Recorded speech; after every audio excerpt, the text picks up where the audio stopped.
Diğer meyxana Kurar elə tez bazar diğer meyxana Harda Reşat Vüqar diğer meyxana Söz əhli sözsün intizarda qalmaz Söz əhli sözsün intizarda qalmaz Söz adam oymalı bazarda qalmaz Her gözünün haleyi öz vaxtı var Şahudu altında onun taxtı var Qalxanın ay dostum enen vaxtı var Faşizmi teyyarə yuxarda qalmaz Faşizmi teyyarə yuxarda qalmaz Söz adam oymalı bazarda qalmaz Şair incisadə şeir qəzəldir Meyxananın tarixi var əzəldir Şu olan əcəb səfalıdır, gözəldir Adam buradan ayrı diyarda qalmaz Adam buradan ayrı diyarda qalmaz Öz adam oymalı bazarda qalmaz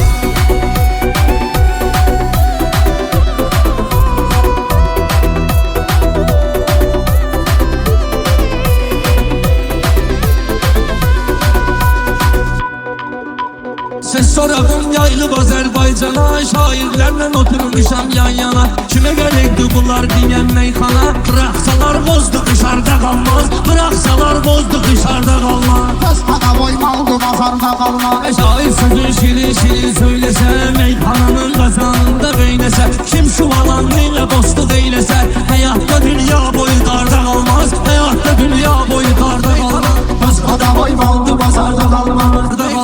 Bəsdir dedir bağlağa Qartal hücum çəkimdir qaşqaldağa Bunda bir üz var qoyasan torbağa Bəlkə də xod diyar məzardağa Bəlkə də xod diyar məzardağa Öz adam oymalı bazarda qalmaz